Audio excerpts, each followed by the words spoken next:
I called my husband first. Yeah. I did. Called him up and I said, so something happened at work today. And, we've had an unexpected turnover and change in the president CEO seat today. And so, there has to be an interim president and CEO. By policy, that is the chief operating and compliance officer. And in brilliant husband fashion, he responded, "Oh, who's that?" It feels good, man. It feels good, right? Yo, I'm in the light at the end of the tunnel. Paper stacks, yeah, I got them in the bundles. Harry Potter breaking bread with the muggles. They said I wouldn't make it, now they looking puzzled. They said I wouldn't take it. Carrie, are you ready? I'm ready. All right, Ty, you ready? Timeout. Tyler, who are you taking a timeout with today? Oh, man. Well, ladies and gentlemen, up in the 585 and down here in the DFW, we have a very special guest on this Veterans Day. We have the CEO and president of Carrie Carl of the Villa of Hope.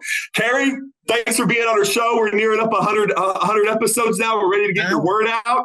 And I just got to ask you straight up, when you hear the words, "Listen as your day unfolds, challenge what the future holds," what rings a bell there? That's kind of like my anthem song. So that rings a bell because I love that song. I love the musical tune of it. I love the words of it. It's all about just rising up every day, no matter what life throws at you. I like it. And kind of roll with the punches, right? I mean, you got to be bad. You got to be hard. You got to be cool. You got to be wiser. All that stuff is the total package of a human being, I think. Absolutely. Yep. All day, every day. All right. Well, since Tyler got that out of his system and we learned a little bit about you on that question, if you had to design a bumper sticker, now I'm all for novelty plates, but I'll upgrade from a novelty plate to a bumper sticker. Okay. Maybe it's a quote, maybe it's a song, maybe it's something. What would be on your bumper sticker? Wow. Okay. I'm going to go with "It is what it is, and it takes what it takes." Okay. I like it. Well, all right, Carrie. It is what it is. It takes what it takes. And I got to ask you, out of Monica Ross, who else is there? Rachel, and let's just say, is it Matthew Perry's character? What two of those? Who's your favorite character out of your favorite TV show, Friends? If you had to pick one, and why? Man, I have to pick one. Yeah, and Joey. Ensemble. Oh, you're killing me, Smalls. Okay, my favorite character on Friends is going to be Joey. Oh. Joey is a simple guy in terms of how he thinks about the world, but he's a deep guy when it comes to his heart and what he gives to his friends. And he knows who he is. He accepts who he is, and he gives nothing less to everyone else than true acceptance of who they are too. So I'm going to go with Joey. And you know what else I admire about Joey? What? Joey doesn't share food. And I love food, desserts especially. And when people come after my plate with their fork, they're getting the eyeball. I try to be kind, but they're getting an eyeball. Did you grow up in a big family growing up? 4 daughters, no sons. So party of 6. Oh. Big enough. Yeah. So lots of little fighting over food, maybe, huh? Yes. And then me hiding things that I didn't like under the rims of my plate, thinking that would not be discovered when the table got cleared. I got busted a couple times that way. Yeah, that used to be me and Brussels sprouts, but now I've actually turned on Brussels sprouts. They're not bad. I don't mind them as much as I used to. Brussels sprouts are awesome. Yeah, you got to give them a chance, I think. That's what Absolutely. I was unwilling to at the back in the day. All right. Well, we're sitting around with a party of 6. What board game are you taking off the shelf to play? Oh, man. Well, it's not technically a board game, but I have always loved Yahtzee. And when my husband and I were dating in college, we would often play Yahtzee, but we are both competitive spirits. And so there came a time where we had to tell ourselves we were no longer allowed to play Yahtzee because inevitably someone would win, someone would lose. The scorecard would get posted in public places, with a little post-game trash talk. And so, we just decided that wasn't bringing out the best in ourselves. So I'm going to go with Yahtzee. Okay. Well, Yahtzee. Well, Carrie, we have to really try to humanize CEOs and leaders on this show. So I just got to ask this question. Okay. If you had to pick between Taco Bell, KFC, or McDonald's, where are you going? And if you eat healthy now, that's okay. I do too. No, I like a good junk food meal once in a while. I'm going to go with KFC because it's got the combination of the fried crispy chicken and the mashed potatoes and the gravy. And then I can mix my corn in there if I want to have a little adventure. Oh, yeah. So Have you ever had KFC. the bowl? Yeah, the KFC bowl. Yeah, forget about it. Yeah. That's great. It's like a garbage plate with chicken. Yeah. I just lather it with hot sauce. I mean, you can't even tell the color of those potatoes were ever white. I'll just tell you that. All right, Carrie. So I have to ask you. You've worked at Villa Hope for quite some time, and just knowing you a little bit outside of the show, have shared with me that you never thought that you would be president and CEO. Who was the first person that you called when you found out that inevitably or forcefully you would step into first interim and then full-time CEO? I called my husband first. Yeah, I did. I called him up and I said, so something happened at work today and here's the situation. And I said, we've had an unexpected turnover and change in the president CEO seat today. And so, there has to be an interim president and CEO. And by policy, that is the chief operating and compliance officer. And in brilliant husband fashion, he responded, "Oh, who's that?" I said, "Honey, that would be me." So this is going to change my life and therefore your life for at least the next little while. And then we'll talk about it after the dust has settled a little bit. So I called him first. And I would say before I agreed to stay in the position and drop the interim from the title, that was also the last conversation. He was first and last in that conversation because there's no way to do a role like this and not be giving of yourself in some ways 24/7, 365. Yeah. Oh, I can only imagine. And can you kind of walk us through it like day one or week one was like for you, filling those shoes? Sure. Well, I've been here 28 years now, started here in direct care and knew I wanted to be more of a clinical social worker type person. So I went back to grad school, but then out of grad school came back and had been here continuously ever since.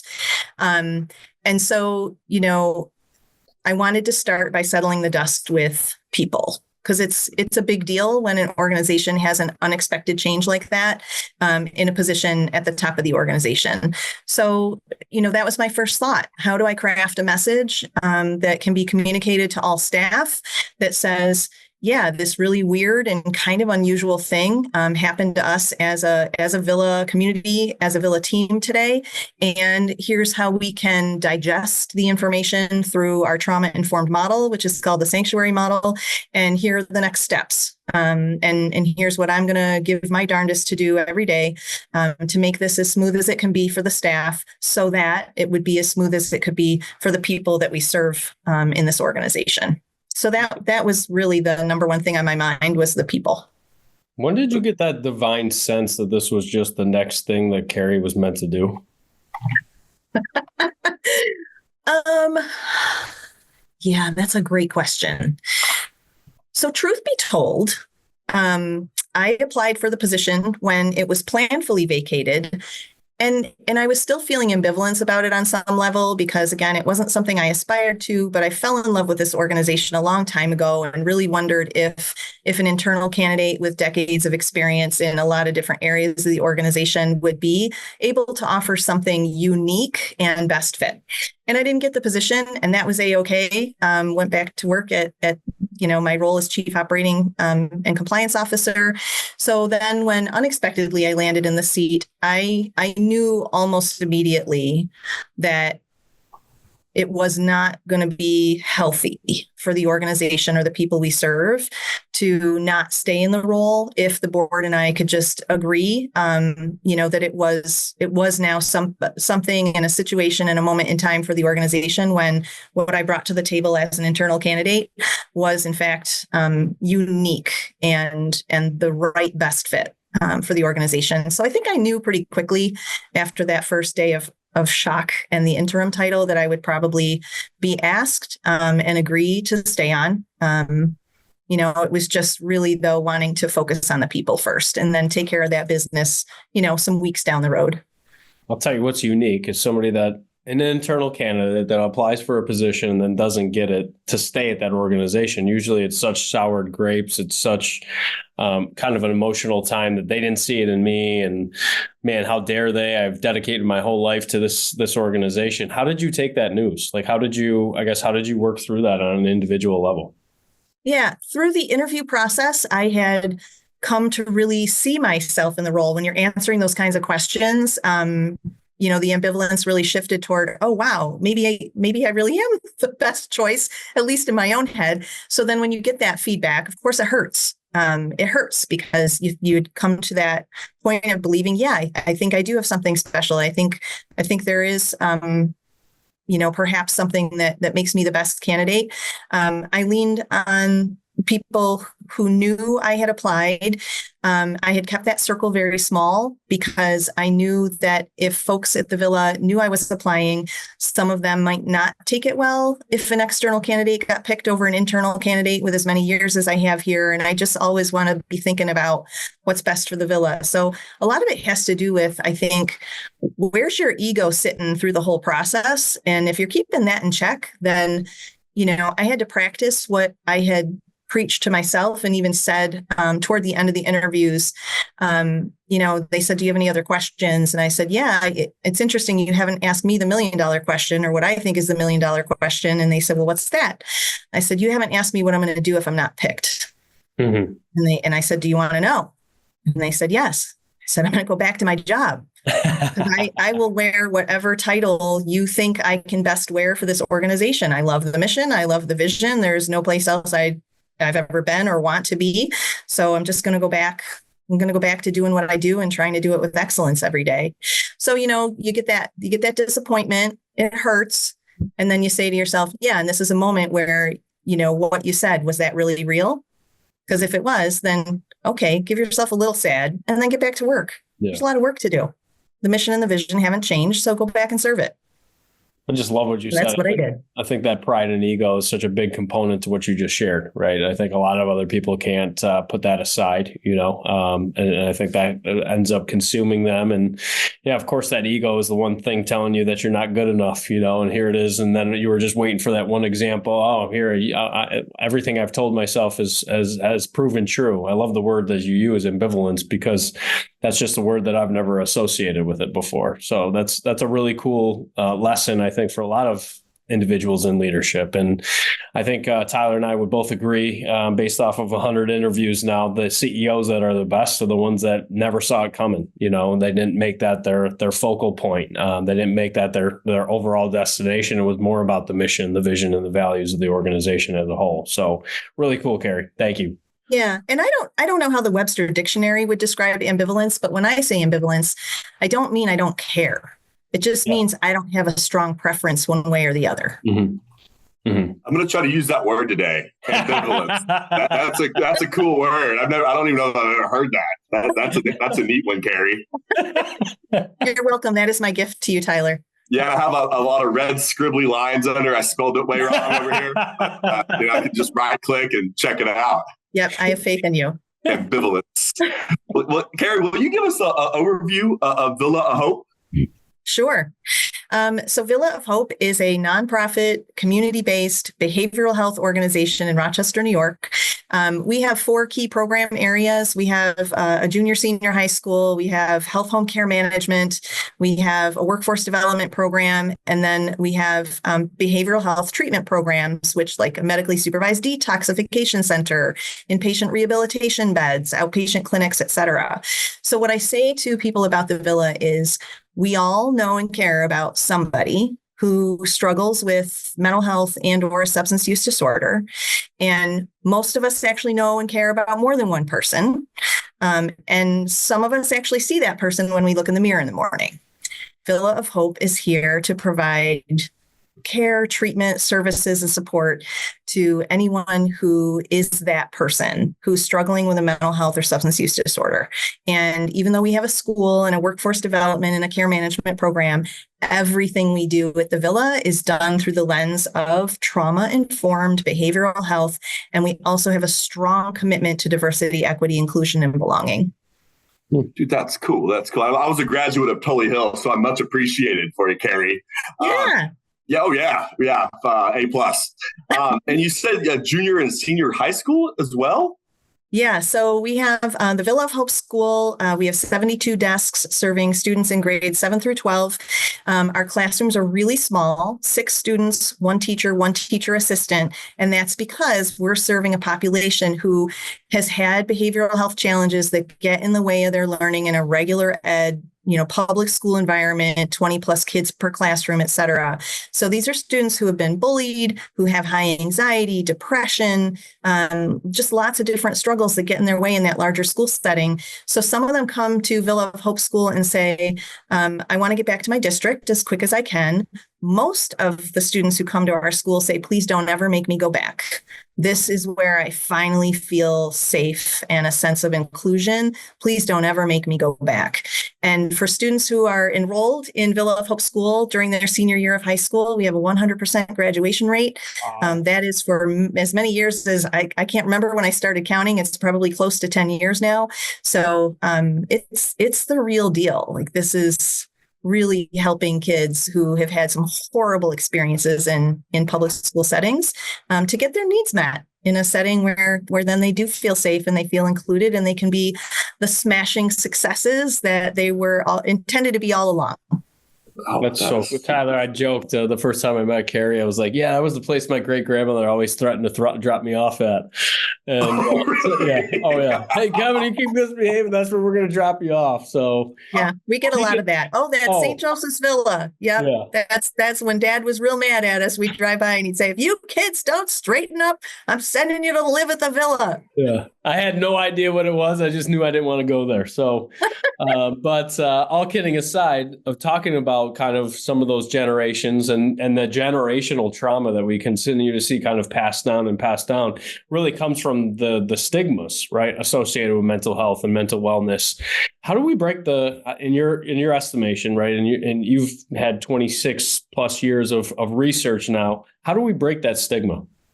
Yeah, I think we start by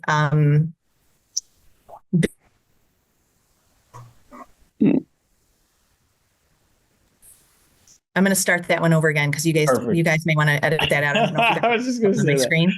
Yeah. I'm going to start by answering that by saying I think we build upon the public messages from public figures who have found their voice in recent years. I think that we continue to normalize what these symptoms and these diagnoses can look and feel like. I think we normalize getting help for mental health and substance use disorders, just the way that we normalize getting help for physical ailments. And I think we just have to go out there and find the people who are struggling and make it okay for them to seek help. Find the people who care about people who are struggling, help them find the way to seek and get help. Yeah. And tying the want with the need, I think is something that I know that you guys are committed to there over the Villa of Hope. And a lot of that used to be all the barriers, right? The barriers of entry, the location of where the services were, getting transportation for those services, even finding the information available for those services. But I know that's been one of your firm commitments as an organization, and you in that leadership position, is to really break down those barriers as much as possible. What are some of the things that you've done and you've tried in order to make it as easy as possible for the public to go and get those services that they need?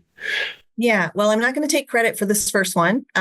Previous leadership did implement centralized intake, which means if you go to the Villa of Hope website, you poke around, you can find the phone number for our central intake line. So rather than trying to figure out what you need and then calling and asking for that, you can just call a number and say, I need something. I'm not sure what it is I need, but this is what's going on. This is what the struggle is.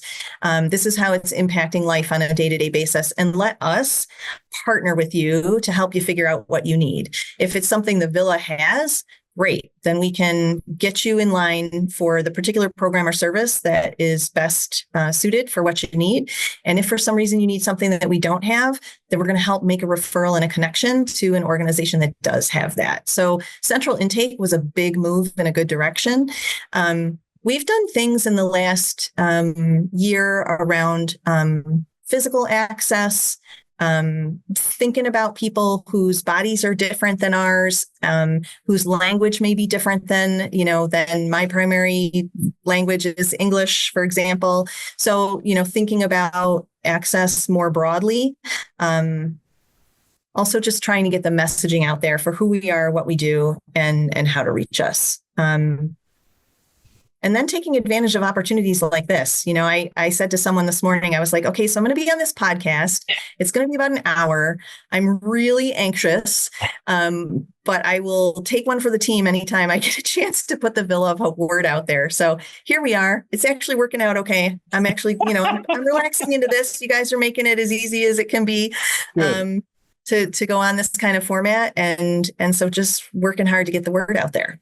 I love that. I just love how you let partner with you, because I think so many times, I couldn't even put my finger on. I think we all heard the definitions of depression, anxiety, bullying, trauma.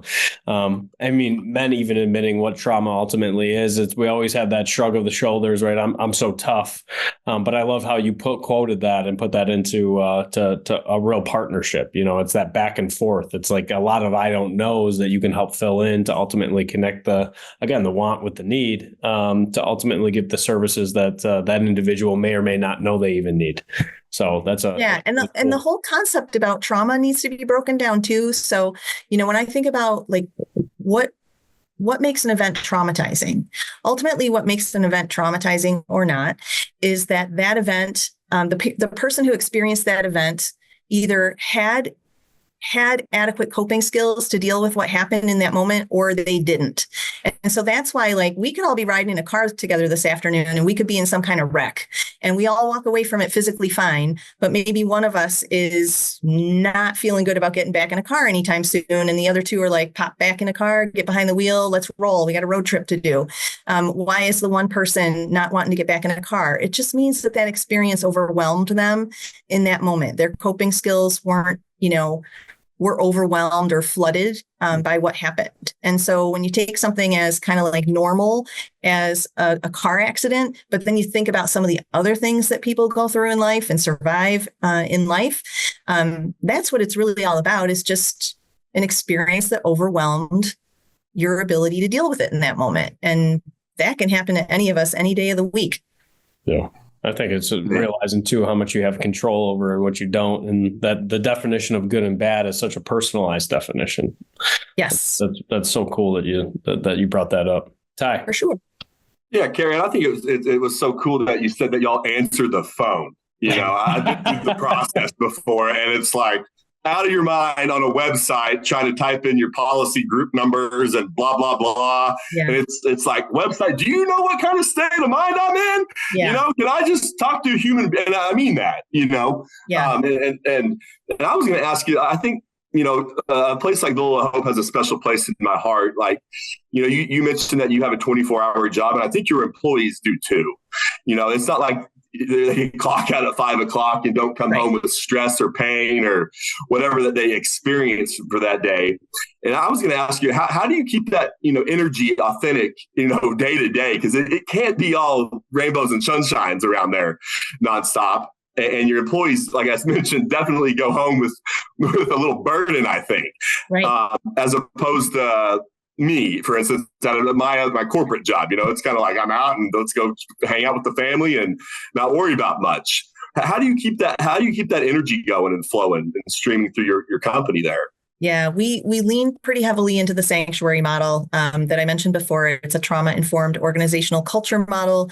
So we're certified in that, and there are certain fidelity measures and tools that we use. So, what we know about people who are drawn to the helping profession is there's usually a really generous capacity for empathy can be a good thing as a helper, and it can be a bit tries to go home at night and get on, with the next. So we talk about self-care plans. Self-care plans are proactive things that we do in our daily lives to buffer ourselves against the stress that we know we'll be exposed to. We talk about safety plans. Those are the things we do for ourselves when we have been triggered by something. And each of those is highly individualized. So, in the past year, my first year or so in this position, I have found myself leaning into my religious faith more than I probably have ever in my lifetime. And so I find myself praying fairly regularly, saying the rosary fairly regularly. I have a typical list of asks when I'm praying, but I try to always start and finish with gratitude, because there's wonderful science behind how an attitude of gratitude can actually buffer against the kinds of things that you're talking about. We give people supervision. We give them a safe space to debrief what they've been exposed to, so that they can be in this for the long game. And can you kind of dive in? What's the sanctuary model? Yeah, so the sanctuary model of trauma-informed care comes out of Andrus. But if you were to Google the sanctuary model, you'd find a whole lot of information on it. So the idea of the sanctuary model is there's these pillars. For example, it takes trauma theory is one of the pillars. And trauma theory says we take everything we know from research and science about trauma and the predictable ways that trauma and exposure to toxic stress impacts our physical as well as psychological well-being. And then the smart people at the Sanctuary Institute, they designed these tools that buffer against that. So, the self-care plan, the safety plan, those are two examples of the tools. We also start all of our meetings with a sanctuary community meeting. So if it was the three of us, I might ask you these questions, Tyler, and then you would ask Kevin, and then Kevin would ask me. So the questions are, how are you feeling today? What's your goal for this meeting? And who will you ask for support if you need help today? And so each of those three questions actually has trauma-informed science behind it. And so they're not just random questions. They are rooted in the science of trauma and how to create healing communities as well. So there's just these wonderful tools where we can, motivate, you might say trick, you might say manipulate in a good way, but manipulate our brain and body to heal itself from the effects of all these exposures. And it's not just people in the helping profession, it's everybody walking the earth every day. So yeah, I mean, great stuff. You and I were talking about isms, right? And I'm a workaholic, and those types of things is something that I'm recovering from. Perfectionism, another thing that I'm recovering from. But I loved how you put it with these self-care plans and the safety plans are as proactive tools. I think a lot of this is so reactionary, but you guys are kind of playing offense versus the continual defense. And one of my proactive tools, like you had mentioned, is faith, right? And I don't care what creed and what you believe in, and you call it the universe, right? But what a proactive tool faith has really been for me, handing over that depression, handing over that anxiety to somebody or something that is far greater than myself has really been such an easier way to deal with a lot of the stresses, the daily stresses of not only the day job, but also being a father, being a son, being a husband. Go into that. Like, how did you get comfortable getting back into your religious faith? And was it a moment? Was it an event? How did you find your way back? I found my way back. I was motivated just by a whole new level of stress, and feeling responsible for, 2,000 plus lives at any moment in time, another 300 lives and of staff who are serving those 2,000 plus, and just wanting to make sure that this organization is healthy and successful and able to give people the high quality care and treatment that they need and deserve. And that's a pretty heavy load. So, kind of sitting down with myself saying, wow, I can feel the physical effects of the stress I'm under and maybe the stress I'm even adding to myself in all of that. So what do I do? I knew that physical exercise is good. And I know that I enjoy it. So during the spring and summer months, I started getting up at 5 o'clock almost every morning and going for a walk. And then I thought, what else can I do? What can I layer on top of this? How can I make this even more enriching? And so I started throwing some prayers in the air as I was out there walking every morning, and did find that combination to be soothing. And then realizing that prayer is also a great way to end the day. Last night, I only made it through three, what do they call it? The parts of the rosary, the mysteries. I only made it through three mysteries. And then I was so sleepy. It was like, caught myself with my eyes closed. Oh no. I've always found the Hail Mary to be somewhat meditative. When we talk about these meditative practices, it's just something that you can kind of repeat to slow down. But I love how you're kind of talking about the holistic well-being, right? And before, a lot of employers only really focused on the physical. As long as you went home with all 10 fingers and toes, they had done their job for the day. And now we're starting to talk about physical, mental, emotional, financial, career, social, right? And spiritual. And I think it's finding that balance or that blend, that unique blend that really allows us to be that best version of self. But I also found faith, right, in my predicament, like you're saying, is when you're starting to feel the weight of the world, right, with your responsibilities, that's really when your ego kind of starts to kick into overdrive, making it seem like all of that is on you. I have found kind of that prayer and leaning back on my faith, and Tyler and I have some really great conversations back and forth. We're both started reading the Bible itself.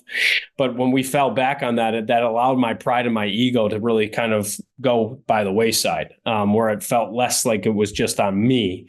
I don't know if you had a similar experience, but what you were saying earlier about your pride and ego and how going through that experience, you kind of just said, well, not now, right? Or it wasn't meant to be. I wonder just how much your faith at that moment in that time, also before maybe you had headed down that path, was already kind of setting you up for this wonderful experience that you're having right now and the impact that you're having on every day over there, Carrie. That's really cool. Yeah. And I'm stronger at gratitude than I am at faith. The whole concept of give it to God, like truly give it to God and trust that no matter what happens, it's God's plan. It's relinquishing a lot of control. Trust me. I'm still a work in progress. Freak. I mean, that's where some of those things like it never really ultimately made sense to me. And that serenity prayer, as I've said, is like that never really truly made sense to me. To accept the things I could not change and the courage to change the things I can. Now I just say control instead of change, and all of a sudden it takes on this grander experience for myself in the day. It's totally different. But got me very uncomfortable to then get comfortable again. Yeah, and I'm learning. Don't ask for an outcome. Ask for what I'm going to bring to the situation, whether that's courage or insight or faith or trust or, agility. So I ask more for strength to be the best person I can be for whatever the situation is, rather than asking for me to have influence over what the situation's going to be. Yeah. Well, change me and not the scenario. Right. And that's where really what I focused on too, is like, I know the situation or scenario is not how I wanted it or not how the blueprint that I envisioned it, but change me for this unique situation or experience that I'm finding myself in. Yeah. That definitely resonates. And sometimes when I get a little stressed, Carrie, I just think of the earth going off its axis into the middle of nowhere. And that makes me feel a lot better about my current situation.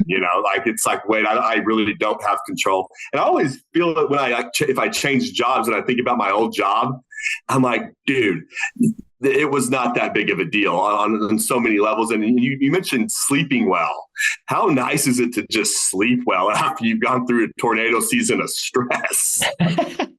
Yeah, no kidding. And I will say that so my husband and I are pretty much empty nesters at this point. Our younger son's in his last year at the Naval Academy, so I'm not considering myself fully empty nest until he commissions next spring. But there are a lot of weekends where, we don't have anything going on, and he knows on Saturday morning, my husband, that he can get up as early as he wants to go to Rochester Public Market. He loves doing it. I love it when he comes home with all the fresh fruits and veggies and flowers, but I do not get out of bed on Saturdays until I have woken up without an alarm and read the book I'm reading for 20 or 30 minutes. And however long it takes me to get those things done is what time I will roll my behind out of bed on a Saturday morning. I love it. And you really mentioned about, physical exercise. I almost find it's almost impossible to be in a rotten mood after you do a little sweating is what my motto is, like my mantra. Absolutely.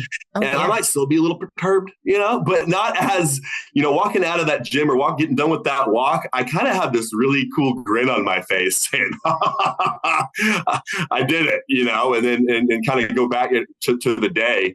But and you mentioned how nice that is for you. And I was just going to chime in that I don't think people can be in a bad mood after you do something like that, and then throw prayer on top of that. And like Kevin was saying, me and him are reading the Bible, and I feel pretty dang holy at night when I get into bed after reading a little bit of this stuff.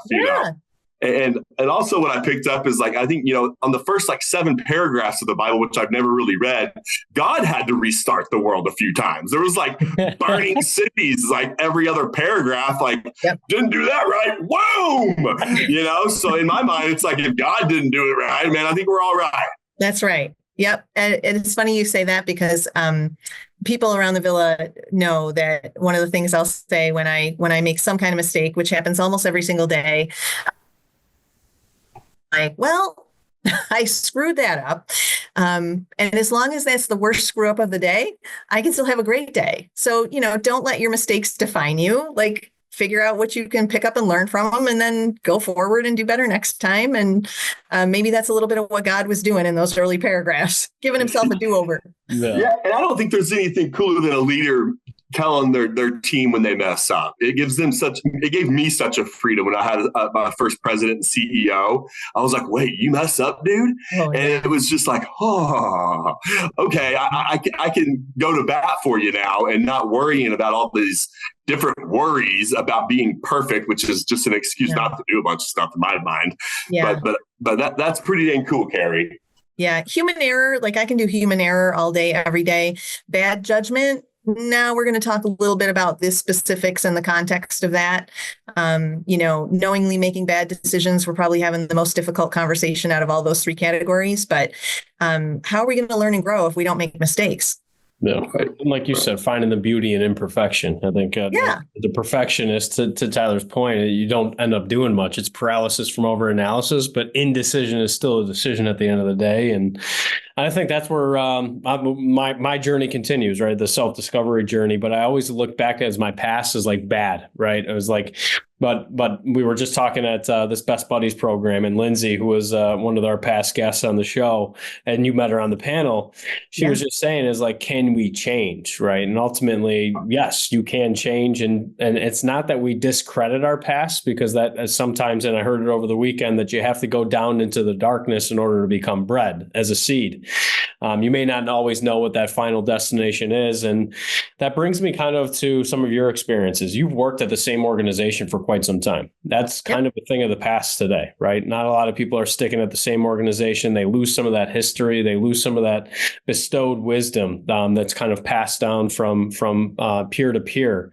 What were some of the lessons that you had to learn, maybe being on the other side of the aisle, not being the president and CEO, but a decision made by a president and CEO in your role that you really didn't have any say in? Has it changed the way that you've led? Has it changed the way that you involve others within your decisions? What parallels can you find with, hey, this happened when I was in that role, and now I'm no longer doing that. I'm doing it this way.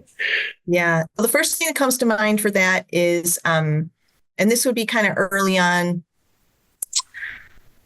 when you're working with people who are struggling, and you get these people who want to come into a staff meeting and say, I'm so excited. My client, this person I've been working with just accomplished this huge thing in their recovery. And there's a little bit of the pat on the back thing going on with that.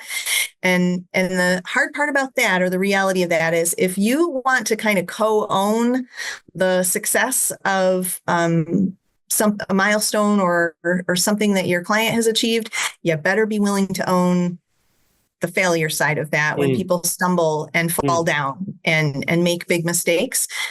So, knowing where I end and others begin, not only as when I was in my therapist years here, but also as a leader, where do I end and does the other person begin? And then I would say in leadership specifically, the level of transparency around the why. Mm-hmm. So we may have to agree to disagree on the decision that's made because somebody had to make a decision and it wasn't, a slam dunk, 100% it should go this way. I mean, most decisions in leadership, like there's pros and there's cons, no matter which way you go. If we can at least be transparent about the why, and especially for me in this role at the Villa, people will hopefully have some trust. For so long, that's an indicator in and of itself of how much I care about this organization and the people that we're here and the people we serve. And second of all, I can at least give you some insights into my rationale, like my thinking, my why. So again, if we have to agree to disagree on the final decision, so be it. But hopefully we can accept it and move forward with it, even if it's not what the other person would have chosen. So being on the receiving end of that, when leaders made decisions that I didn't agree with, it's way easier to still get on board when you at least know the why. Because you can say to yourself, well, that's not the decision I would have made, but it wasn't my decision to make. And at least I understand the why, and there's enough logic to it that I can roll with that. Now, you being that internal candidate and looking kind of your career progression within the Villa of Hope, you were a doer for a long time. How do you stay out of the weeds now being a president and CEO? Right? Yeah. Oh, I don't stay out of the weeds. Yeah. So here's the thing about an organization this size, and I say this just with love. We are painfully medium sized. So there's not an inherent luxury of being and staying out of the weeds, and also because of the history of how long I've been here. So there's a lot of things, someone came to me this morning and said, tell me why Villa of Hope, or what's the history of the Villa of Hope with this particular treatment model called the 7 challenges, because I'm trying to figure out where we are with it now and why are we going forward with it and so forth. And so who else are you going to ask but someone who's been around here long enough to at least know a little bit about the Villa's journey with this particular therapy model called 7 challenges. So, some of the questions that come to me are in the weeds questions, but they really need a historian. And there's only a few of us in the organization who are, what I call legacy team members, which really just means we've gotten old at the Villa. And so, there's part of that. And also just, when we have people who are new in their roles, especially new in the executive leadership team level, the operational leadership team level. So these are the chiefs, the senior directors, and the directors.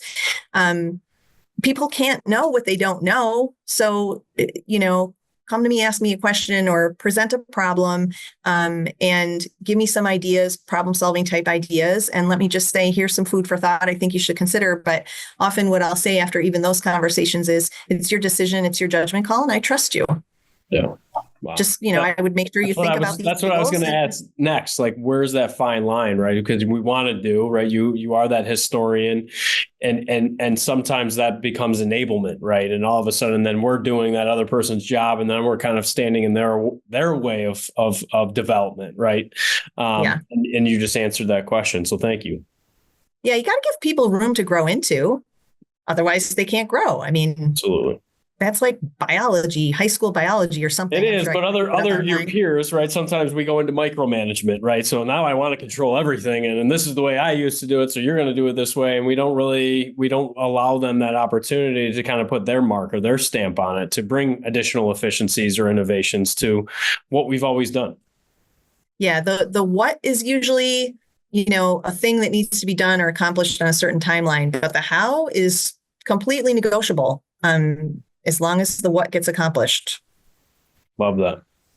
I love that too. And Carrie, I wanted to go back to you talking about some of your folks like wanting to maybe like take credit for helping people and whatnot. And I had a gentleman help me a lot. And every time I thanked him, he would look at me, he would go, "Don't thank me, thank God." It was so awesome because I'd be like, I'd be like, "Thank you, man." And he would just say that every freaking time. And it just buzzed in my head, like my soul. Like I was like, this guy really doesn't think he's helping me. And he's like, "Well, I'm not." And God is. And I was like, dude, that is pretty dang cool. And Kevin hit on a subject a little bit ago. And Kevin, I wanted you to share with this man about changing. You came up with what the word miracle actually meant. That blew my freaking socks off a couple of weeks ago. Can you share that real quick? Yeah, it was Return to Love by Marianne Williams, and it's a book that I'm reading right now. And she had this different definition of miracles because I think I always thought miracles as this transcendent thing, this thing that nobody thought was previously possible. And she was able to distill it down to a miracle as a change of thought, right?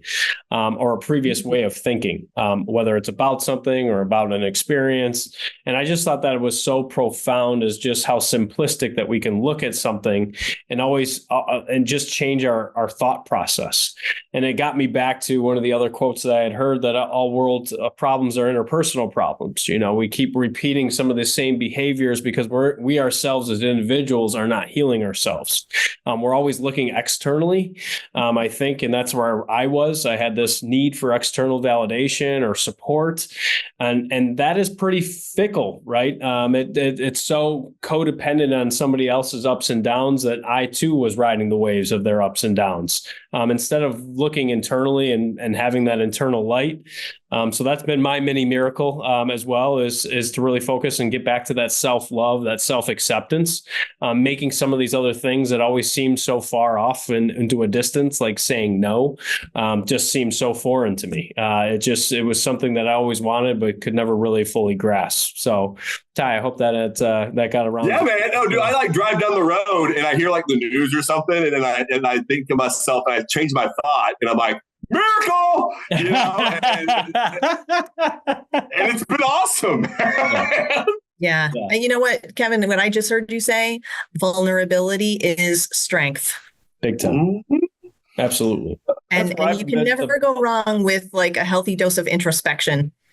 Just hold the mirror up and look deeply. Well, I love how you said that earlier too, Carrie, when you were saying, hey, I'm sure somebody else in your life, because it's so much easier to point the finger, right? And that's where that judgment and then expectations, like that's so much easier than looking yourself in the mirror. And then you ended with that. Maybe it's you when you're looking at yourself in the mirror. And it's so important because I think we have friends. We're surrounded by family. My family was one of them. We would always talk about everyone else's problems. So then I developed this idea that, well, my family's perfect. And if I'm not perfect, then something's wrong with me. But it was just that we were unable to really talk about ourselves. And I think then you kind of build these not as deep, maybe more superficial, but still in a loving way, relationships where you can't talk about feelings, you can't talk about emotions. And that's when I think then you start to develop these codependencies on other things, right? Whether it's work, whether it's alcohol, whether it's drugs, like whatever it might be, because you can do that in silence. You can do that hidden. Yeah. I think I might have said this at the panel, but one of the isms of the sanctuary model is hurt people. Absolutely. And then one of the things that I've kind of added on to that is healed people heal people. As long as we understand that healed isn't really a destination, it's just a continual process of healing. And so I think that resonates in a strong way, in a relatable way with a lot of people. And as long as we can continue to just try to be taking that next step on our own healing journey every day, like when you lead yourself, you are better equipped to lead others. And you got to have yourself straight first, or you have no prayer. frankly, prayer, whether you have literal prayer or not, you have no prayer of succeeding if you're not leading yourself first. And that requires vulnerability and humility and admitting when you make mistakes. And I've certainly made some doozies in my career. And so you just got to own it. And the other thing would be about feedback. If you feel like you have feedback for another person, whether it's personal relationship, professional relationship, or whatever, whenever I'm going to give someone feedback, I start the conversation by asking for feedback. Mm-hmm. And then once I've asked for and received some feedback, and I don't ask that just to ask, okay, so now I can give you my feedback, but it's rather because even that should really be an exchange, that feedback conversation. Don't ask for it unless you're willing to really listen and consider it. And when you give that gift back to someone, understand that they may or may not utilize the feedback that you gave. But that's human too. If feedback is a gift, okay, well, we don't keep all gifts. Some of them we exchange for a different size or, give back for a gift card or whatever that may look like. But when you're really open to it, it can really help you grow. Yeah. And I always found the benefit in accepting that I was a healer. That took a long time, right? Because I led with empathy, and maybe I always say, maybe I was a little over empathetic because I lost self within that equation. But I just love how you said that. It's like it's if feedback is a gift, I love giving people the feedback of the feedback, right? Of what change came of it. Like Tyler even sharing that with me. I had no idea. I just kind of was sharing, hey, I saw this, I felt this. I thought this was a funny definition of miracle because it was so different than what I've ever heard. And I think that really encourages more feedback once I know that somebody's willing to do something with it. Yeah. Love it. Man. Yeah, my eyes are wide open for miracles, y'all. It's just, when you put it that way, man, I was like, this is just golden, dude. And well, go ahead, finish your thought. Keep going, Carrie. I didn't mean to interrupt, but so we've reflected on this word miracle a couple of times and how Kevin has reframed and redefined that for us. So I just have to tell you that how the word miracle is resonating with me is, so we're recording this on Veterans Day. So first of all, thank you to everyone who has served our country and our armed forces, because they've been willing to put their lives on the line in order to do that. But the other thing I wanted to say was, so Villa of Hope just launched our annual appeal. It will still be going on when this podcast actually gets published out to the world. And we always use real people stories, real client stories at Villa of Hope when we do things like this. And this year's client story is called Ashley's Miracle. Wow. All right. Yeah. And it fits Kevin's reframing of what miracle really means. It's just like the synergy is crazy. I just got goosebumps. Talk about being exactly right in the right moment, right where you're exactly supposed to be. That never made sense to me either. But now, there's been a couple of those events, right, that I would call those micro miracles, like where it's almost too divine to deny. Yeah. That's awesome. Wild stuff. Yeah. Well, in theme, if you have a pulse, you have a purpose. So thank you so much, Carrie, for being a guest of the show, saying yes. I know it was way outside your comfort zone. When I asked you at lunch, you looked at me like I had 12 heads, and then you were like, well, if I can talk about the Villa, then I guess I'm in. So thank you so much for signing up for the multiple things that I passed your way, and just saying yes, because I now see another leader that I can look up to and really call a friend, that's leading with heart, love. I've only seen leaders that typically traditionally lead with fear, and I think that's kind of the world that we're all living in right now, and that's why we stay in our comfort zone. That's why our perception is our reality, because we're unwilling to change it. So just thank you for being one of those courageous leaders doing it differently. Well, thank you, both of you, for finding a voice for reflections on leadership and leadership as a very personal thing, not just the professional identity of it, but like the human being aspect of leadership and leading self. So thank you both very much for the opportunity. It's been a fun hour, a reflective hour. And, this will be the thing that after I get through all the afternoon meetings today, I'm going to be noodling on my way home tonight, as I go through various aspects of my evening routine, and then probably tomorrow morning still, and then still Friday or whenever, this is going to stay with me for a while. So thank you again so much, both of you. And Tyler, it was nice meeting you for the first time. Love your energy, love your vibe. And Kevin, thank you so much for, for pipelining this conversation to happen. Absolutely.